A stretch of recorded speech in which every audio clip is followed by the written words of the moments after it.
Барлықтарыңызға сәлем, сіздермен бірге Нурикс. Бүгін бізде қорқынышты фильмдер айсбергі. Егерде айсберг форматы сізге таныс емес болса, қысқаша түсіндіріп өтейін. Бұл айсберг және оның су бетінде бізге көрінетін және су астында бізге көрінбейтін екі жағы бар. Бірнеше деңгейден тұратын бұл айсберг тереңдеген сайын сізге жеткізілетін мәліметте күрделеніп қорқынышты бола береді. Мен бүгін 5 деңгейден тұратын біртүрлі әрі қорқынышты фильмдер жайында өз айсбергімді құрдым. 2122 жыл. Ностромо аталатын ғарыш кемесі 20 миллион тонна кен қазып тиеп жер планетасына әкеле жатыр. Жол алыс болғандықтан экипаж командасы ұйқыға кетеді. Ал кемені автопилот өз тізгініне алды. Арада уақыт өтіп, автопилот жер планетасына жақындадым деп ойлап экипажды оятады. Алайда көп ұзамай барлығы беймәлім зерттелмеген планетаға келгендерін аңғарады. Кеме компьютеріне ақылды белгісіз біреудің көмек сұраған радиосигналы келді. Экипаж адамдары сигнал жіберілген тіршілік иесін табуды шешті. Көп ұзамай капитан Даллас бастаған топ өзге ғаламшарлықтардың кемесіне жолығып, іштен кеудесі жыртылған пилоттың мәйітін көреді. Команда мүшесі Кейн жұмыртқа тәріздес бірдеңе табады. Жұмыртқаға қолын тигізгенде, ол жарылып, ішінен өрмекші тектес беймәлім тіршілік иесі шығады. Команда экипажға оралғанда, әлгі нәрсе Кейнмен бірге кемеге келеді және адамдарды пайдаланып, паразиттік жолмен дамып, кездескеннің бәрін қырады. Астрал. Джош пен Рене балалармен бірге жаңа үйге көшіп келді.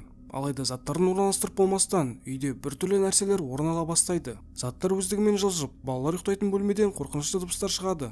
Бірақ бұл тек бас еді. 10 жасар Далтон комаға түскенде, ата-анасы қатты шошыды. Дәрігерлер қолдан келгеннің бәрін жасады. Алайда бала есіне жиған жоқ. Бірнеше айдан соң баланы үйге жібереді. Және ес-түссіз ұлын анасы Рене мен үй қызметшісі қарайды. Үйдегі тылсым құбылыс ешқайда кеткен жоқ. Және көп ұзамай ата-анасы есінен танған Далтонның тылсым әлеммен байланысты екенін түсінеді.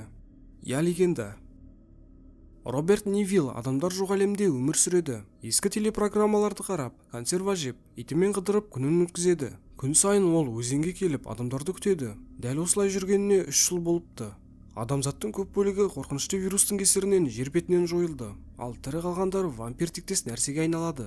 Вампирлер күн сәулесін жек көреді. Сондықтан түнде Робертті іздеп қала кезеді. Роберт болса өз кезегінде эксперимент үшін вампир аулайды. Оның мақсаты вампирді кері адамға айналдыратын вакцина жасау. Звонок. Адамдар арасында түсініксіз видео туралы әңгіме тарап жүр. Айтуларынша, видеоны көрген адам бір аптадан соң өледі екен. Рейчел есімді журналист беймәлім өлімдерді зерттеп, бейненің құпиясын анықтап жүргенде, әлгі видео жазылған кассета баласының қолына тап болады.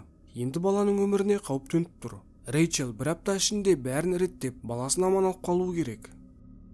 Проклятие Аннабель. Бұл фильм алғашқы сәбилерін күтіп жүрген Джо мен Мия есімді жас, бақытты отбасының өмірінен бастау алды. Бір күні Джо жұбайына ақ көйлек киген қуыршақ сыйлайды. Мия қуанышты, себебі ол біртүрлі қуыршақтарды жинағанды ұнатады. Бұл қуыршақтың есімі әрине Аннабель. Аннабель келгеннен бастап үйде тыныштық кетті.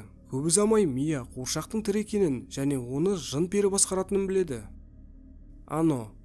Фильм кішігірім тыныш қалашықтан басталды. Бірақ дәл осы қалашықта жергілікті халықты дүр сілкіндірген белгісіз қаншер пайда болады. Ол түрлі сұмдық жолмен көптеген балаларды өлтіреді. Полиция болса оған қарсы түк бітіре алмайды. Бір топ мектеп оқушылары бірігіп Аноны тауып тоқтатуды шешті. Бірақ та клоунның кейпіндегі өзге ғаламшарлық олардың құпияда ұстаған бар қорқыныштарын біледі және ол адамдардың қорқыныштарымен қоректенеді. Оқушыларды қорқынышқа толы ұзақ жол күтіп тұр. Заклятие. 5 қыздың ата-анасы Роджер мен Кэролин жаңа үйге көшіп келді. Олар қатты қуанышты, себебі үйде барлығына орын жетеді. Уақыт өте келе үйде түсініксіз оқиға орын алады. Заттар мен есіктер өздігімен қозғала бастады. Оған қоса түнде біреу қыздардың аяғынан тартады. Ал Кэролиннің денесі өздігімен көгере бастады. Отбасы бұның барлығына жауап іздеп көрді. Сосын ештеңе шықпағасын амалсыздан тылсым күштермен айналысатын адамдардың көмегіне жүгінуге мәжбүр болды. Поворот не туда 4. Бұл фильмді көрмеген адам жоқ шығар. Бірақ сонда да бір-екі ауыз сөз қозғап өтейін. Бір топ жас студенттер қысқы демалыстарын қызықты өткізу үшін орманға келді. Олар көңіл көтереміз деп орманда тасып кетеді. Көп ұзамай жастар ескі жындыханаға жолығады. Бастапқыда тастанды болып көрінген ғимаратта ағайынды 3 ауытқуы бар адам жегіштер тұрады екен. Фильм шошытарлық сценалар мен жиіркенішті кадрларға толы. Пила. Игра на выживание. Лас подвалда 2 ер адам оянды. Біріншісі фотограф Адам, екіншісі дәрігер Лоуренс. Бөлменің ортасында басы тесілген тағы біреу жатыр. Оның жанында пистолет. Екі ер адамдар шынжырға байлаулы және босап шығу мүмкін емес. Олар бұл жерге қалай тап болғандарын түсінбейді. Аздан соң екеуі ұрлап, осында қамаған адамның сұмдық тапсырмаларын орындауға мәжбүр болады. Нечто. 1982 жыл, қыс мезгілі. Антарктидадағы ғылыми базаға келген американдық ғалымдар естерінен ауысқан норвегиялықтардың итті ату үшін тікұшақпен қуып жүргендерін көрді. Өкінішке орай тікұшақ жарылып, ішіндегілер өледі. Американдық ғалымдар болса, олардың неліктен итті қуғандарын біле алмады. Олар тірі қалған байғұс итті базадағы басқа иттердің жанына қамап бағуды шешті. Түнде әлгі ит мутацияға ұшырап, клеткадағы көршілеріне шабуылдайды. Сосын ғалымдардың өзіне. Дитя тьмы. Қорқынышты әрі детективті элементтерге толы бұл фильм жазымыштан балаларынан айырылған екі жұптың балалар үйінен қыз асырап алғандары туралы. Олардың таңдауы 9 жасар Эстер есімді ақылды қызға түсті. Эстерді асыраған күннен бастап, отбасыда түсініксіз жайттар орын ала бастады. Жан-жақта өлім көбейіп кетті. Фильмнің соңында біз Эстердің ересек әйел екенін білеміз, және оның мақсаты отбасының шырқын бұзу болды. Пункт назначения. Алекс және сыныптастары Парижге бара жатыр. Алекс басқа адамдар секілді ұшпас бұрын қорқып үрейленеді және ұшаққа отырған сәтте болашақты көреді. Ол ұшақтың қазір жарылатынын айтып шу шығарды. Бұның кесірінен оны сабырға шақырған бірнеше сыныптастары мен мұғалімді ұшақтан шығарып жібереді. Барлығы Алекске ашуланып тұрғанда ұшақ шынымен де жарылады. Бірақ та соған қарамастан топ өлімнен қашып құтыла алмайды. Тағдыр бойынша олар сол сәтте өлуі керек еді. Енді өлім оларды соңына дейін аңдитын болады. Омен. Бастапқыда қарағанда Роберт пен Кэтрин бақытты көрінеді.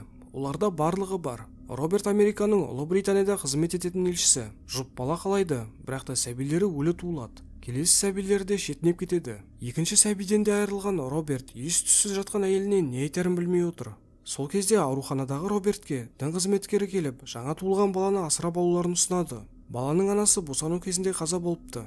Ер адам әйелінің тағы да қиналғанын қаламады. Сондықтан ештеңе айтпастан баланы асырауға келіседі. Бірнеше жыл өтті. Демиан өсіп келеді және біртүрлі қылықтар шығара бастады. Отбасы шіркеуге бара жатқанда Демиан шыңғырып есінен аусады. Сол түні Кэтриннің іші бір жамандықты сезді. Бала мүлдем ауырмайды, шіркеуден шошиды. Сөйтсе бала нағыз сайтанның ұлы екен және ол жер бетіне ақыр заман орнату үшін келіпті. Реквием по мечте. Бұл фильм басқалары секілді хоррор жанрында емес, бірақ та соңына дейін көрерменді үрейде ұстайды. Фильмдегі әрбір кейіпкердің өз жеке арманы бар. Сара Голдфарб танымал телешоуға түскісі келеді, ал баласы Гарольд пен досы Тайрон тез байып кетуді қалайды. Гарольдтың қызы Мэрион жеке аяқ киім дүкенін ашуды армандайды. Бірақ өкінішке орай барлығының жолында ортақ бір кедергі бар. Ол есірткі. Армандар сол күйі орындалмастан қалды, ал кейіпкерлердің өмірі күл-талқан болады. Сияние. Джек Торренс есімді сәтсіз жазушы Оверлук қонақ үйіне бақылаушы болып орналасты. Алдағы 5 айда ол әйел баласымен осы бос қонақ үйде тұрмақ. Бастық оған бұрын бақылаушы болып істеген адам туралы айтты. Ол осы қонақ үйде есінен ауысып, өз отбасын өлтіріп, өзіне қол жұмсаған екен. Джектің көңіл күйіне бұл мәлімет әсер еткен жоқ. Арада уақыт өтіп, Джек те оның ұлы да қонақ үйден елестерді көре бастайды және осы оқиғадан соң нағыз сұмдық басталады. Мгла. Фильмдегі оқиға дауыл салдарынан зардап шеккен кішігірім қалашықта орын алды. Алда тағы да табиғат апат боларын сезген халық супермаркетке келді. Осы кезде қаланы қалың тұман басып, сырттағы адамдар белгісіз тіршілік жем болады. Іштегілер болса қамауда. Сыртқы ортадан шектелген басты кейіпкерлер қаншыр қыбыршықтарға тойтарыс беріп, тірі қалудың амалын жасауда. Бұл фильмді көргендер ең соңғы сценаның қандай ауыр екенін біледі. Синистер. Детектив жазушысы отбасымен бірге кішігірім қалашықтағы үйге көшіп келді. Бұл үйде 1 жыл бұрын трагедия орын алған болатын. Үйдің бұрынғы тұрғындары толықтай өлген. Жазушы бұл туралы біледі, бірақ та жақындарын шошытпау үшін құпияда ұстайды. Оның ойынша бұл үй алдағы романына шабыт бермек. Басқа да кинолардағыдай, бұл үйде де біртүрлі оқиғалар орын алады. Енді жазушының өзі де жақындары да үлкен қауіпте. Молчание ягнят.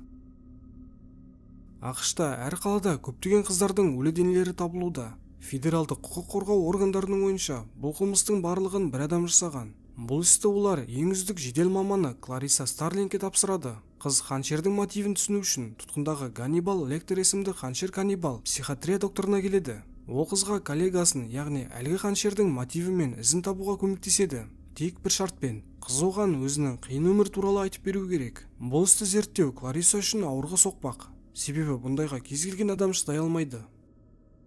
Реинкарнация.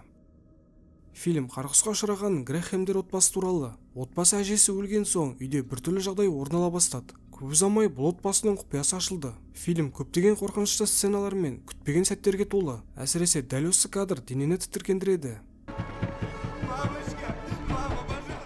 Дом, который построил Джек. Фильм адам өлтіру жағынан өзін өнерпаз санайтын сериялық қаншер туралы. Оқиға 70-ші жылдары ақш-та орын алды. Сұмдық ақылды қаншер елді айналып, керекті құрбандарын тауып, оп-оңай бірінен соң бірін өлтіреді. Оқиға 5 бөлімнен тұрады. Әр бөлім бізді қаншердің карьерасымен жеке таныстырады, және соңында біз оның адамдардың мәйітінен салынған үйін көреміз. Агнец. Жас отбасы айдалада өздерімен өздері өмір сүріп жатыр. Фермерлікпен күндерін көреді. Ингвар мен Марияда бала жоқ. Бір күні олардың ешкісі туады. Туылған лақ оларды таң қалдырды. Ол мутант. Басы қойтектес, денесі адамдікіне ұқсайды. Жас отбасы мутантты өз балалар секілді бағып, Ада деп есім қояды. Жұпты бір сәтке бақытты қылған ол, аздан соң бәрін бір сәтте құртады. Апокалипсис. Фильмде майя тайпасының испандық жаулаушылар келгенге дейінгі өркениеті көрсетілген. Көрші тайпалармен соғыс, адамдарды құрбанға шалу, сұмдық салт дәстүрлер. Бұл фильм қатыгез кадрларға толы, және менің ойымша жиіркенішті бейнелерден басқа ешқандай мән мен құндылық таппайсыз. Достар, ендігіде көрсетілетін фильмдер шынымен де қорқынышты. Егер де психикаңызды қорғағыңыз келсе, дәл осы жерден тоқтатуыңызды сұраймын. Көріп отырған кішкентай балаларға да қатысты. Ал егер де өзіңізді мықтымын деп санасаңыз, онда Бивин. Журналист Уоллес Брайтон интервью алуға кетіп жоғалып кетті. Сөйтсе, есінен адасқан бір психопатқа ұсталып қалған екен. Әлгі псих оны моржға айналдырмақ, және мақсатын іске асырады. Уоллестің досы мен қызы оны іздеп тапты. Алайда бәрі кеш. Фильм авторларына менен сұрақ көп. Жарайды, алайда келесі көретін фильмдеріңіз бұдан да өтеді. Человеческая многоножка. Бұл фильмде Исуас ғалым туралы. Ол сәтті пайдаланып, адасқан туристерді ұйықтататын дәрі арқылы тұтқынға алады, және өзінің көптен армандап жүрген экспериментін жасайды. Қырғаяқ адам. Бұл да алдыңғы фильм секілді жиіркенішті, және мұнда ауыз толтырып айтатындай ештеңе жоқ. Хостел. Үш дос қыздармен көңіл көтеру үшін ақш-тан Еуропаға келді. Келе салысымен қызықты жер іздеп қала аралайды. Тағдырдың жазуымен жігіттер кешке Алексей есімді орыспен танысып, көңіл көтеретін қыз таппай жүргендерін айтады. Сол кезде Алексей Словакияда бір қызық хостелді білетінін жеткізеді. Ол жердегі қыздар американдықтарды ұнатады, және азғантай ақша үшін бәріне дайын екен. Жігіттер мекен-жайды алып, бірден Словакияға аттанды. Бұл жақ оларды күткендей құшақ жая қарсы алды. Үш дос Алексей айтқан хостелге жайғасты, және түнде сол жердегі қыздармен қалағандарын жасайды. Келесі күні үшеуінің біреуі Оли ізсіз жоғалып кетеді. Олиді іздеп хостел администраторына келгенде, ол жігіттің себепсіз еліне кетіп қалғанын жеткізеді. Екі жігіт алда болатын қауіпті сезбестен тағы да қала тұруды шешті, және көп ұзамай қаншер байлардың құрбанына айналады. Садист байлар оларды сатып алып, түрлі жолмен қинап, келгендеріне өкіндіреді. Сербский фильм. Бұл кинода жан түршігерлік, зорлық-зомбылық пен өлтіру сценалары өте көп. Бас кейіпкерлер үлкендерге арналған фильм актері. Ол оңай ақша үшін қатыгез фильмдерге түседі. Сербский фильмде мұндай сценалардың көп болуы жайдан жай емес. Автор барынша киноны адам шошытарлық қылуға тырысты. Өйткені Сербиядағы фильмдер цензурасына қарсы. Фильм авторы бұны билікті мазақ ету үшін түсірді. Себебі биліктің шығарған көптеген тиындары мен стандарттары кино жасаушыларды қатты шаршатты. Сондықтан да автор фильмді осылай атады. Келесте барлығы Сербиядан шыққан кино дегенде ең бірінші осы фильмдегі сұмдықты еске түсіру үшін.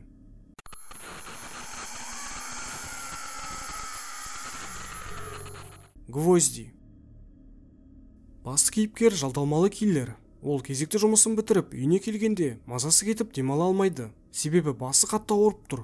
Ешқандай дәрі көмектесер емес. Кішкенеден соң ол қиналып есін танып қалады. Кейіпкеріміз оянғасын журналдағы бір жазуды байқайды. Онда дәрігерлер өлгеннен кейін бір Исуастың басынан шіріген шегелер тапқаны жазылған. Кейіпкер мидың сезімталдығы туралы ақпаратты зерттеп, бір жағынан қиналып тұрғандықтан басына шеге қағады. Ол тірі қалды. Оған қоса бастың ауруы қойды. Осыдан кейін кейіпкер өмірді басқаша бұрмаланған түрде көре бастайды. Алайда кішкенеден соң басы қайта ауыра бастады. Миы тағы да шеге қалап тұр. Кейіпкер қайтадан басына шеге қақты. Кішкенеден соң оған досы Ирина келеді. Ол бірден досының біртүрлі қылықтарын байқайды. Миы қайтадан жаңа доза сұрап бастады. Кейіпкер досынан жасырынып, ваннаға барып, қайтадан басына шеге қағады. Ваннадан шыққан кезде ол қызды емес, құбыжықты көреді және қорғану үшін оны өлтіріп тастайды. Ер адам шектен шыққанын түсініп, ваннаға келіп, миын суырып шығарады да, қабылдауға жауап беретін жерінен құтылмақ болды. Бірақ есінен танып, бұны істей алмай қалды. Кейіпкер құтқарылды. Алайда бәрі кеш. Ол толықтай ақыл есінен ауысып, ыржиып, өз галлюцинациясымен жеке қалады. Человеческая многоножка 2. Бұл фильм біртүрлі болған сонша өз жанрындағы барлық стереотипті бұзады. Сол арқылы бірінші бөлімнен де асып түсті. Бұндағы басты кейіпкер бірінші бөлімдегі доктордың фанаты. Человеческая многоножка фильміне тойып алған бұл жігіт өзі де осындай жасап көргісі келеді. Бұл оның қолынан келді. Айтатын болсам, шәкірті ұстазынан асып түсті. Біріншідегі кейіпкер 3 адамды біріктірсе, бұл 10 адамға дейін барды. Айтпақшы, керемет фильм. Отбасымен және балалармен көруге ұсынылады. Некромантик. Роберт есімді жігіт некрофил. Ол апаттан кейін мәйіт жинайтын командада жұмыс істейді. Бұл жұмыс оған сүйікті хоббиі некрофилиямен айналысуға мүмкіндік береді. Оның әйелі де мәйіт құмар. Бір күні өзеннің бойында мәйіт табылып шақырту келді. Роберт әлгі шіріген мәйітті көргенде іштей рахаттанады. Сосын оны тығып үйге келіп әйеліне сыйлайды. Бір күні Робертті жұмыстан шығарады және оның енді мәйіттерге жол жабылды. Осылайша жұп үлкен қиындыққа тап болады. Конструктор красного цвета. Бұны толықтай фильм деуге келмейді, жартылай документалды. Фильм кейіпкері біреудің аяқ башпайын қол саусақтарының орнына тігеді. Оған қоса сиам егіздерін ажыратуға әрекет жасайды. Осындай басқа да сұмдық эксперименттер бар делінген желілерде. Мен бұны көрмедім, көретін де ойым жоқ. Сондықтан бұл ғажайып кино туралы ештеңе айта алмаймын. Свадебная ваза. Жалғыз басты психикалық ауруы бар фермер құстармен және жалғыз шошқасымен өмір сүреді. Фильмнің басында фермер құстарының басына кукланың басын кигізбек болады. Бірақ та кукланың басы құстың басына киілмей, фермерді мұңайтады. Құстардың махаббатын көріп, фермер қызығып кетті. Фермадағы жалғыз жануар тек шошқа. Ауру адам шошқамен болды және көп ұзамай шошқасы оған туып береді. Фермер балаларына адам секілді қарап, тәрбиелеп көрді. Бірақ та мақұлықтар көнбейді. Сол кезде ол ашуланып, торайларын өлтіріп тастайды. Балаларының өлгенін көрген шошқа ренжіп, фермадан қашып батпаққа батып кетеді. Фермер оны құтқарады. Алайда шошқа өлі. Ауру адам өзінде шошқамен жерлемек болды, бірақ та қолынан келмеді. Шошқа өлгесін өзінде өлі санаған фермер бүкіл жиған тергенін қиратуды шешті. Көптен жинаған банкаларында. Ол өз нәжісін жеп банкаға жинайды. Бұл да оны қанағаттандырған жоқ. Соңында фермер баспалдаққа асылып қалады. Подполье. Фильм адам өлтіргеннен ләззат алатын 2 жасөспірім туралы. Адам өлтіргенде қалай? Біреуі өлтіреді, ал екіншісі күліп, соны видеоға түсіреді. Оператордың түрін соңына дейін көрмей кетеміз. Фильм басты кейіпкердің подвалында басталды. Ол операторды шақырғанда біз кеудесі кесілген тірі қыз бен ер адамның ұсқыны кеткен мәйітін көреміз. Біріншісі мәйітті бөліп жатқанда, екіншісі, яғни оператор, қызға өз нәжісін жегізеді. Қысқасы қалағандарын жасайды.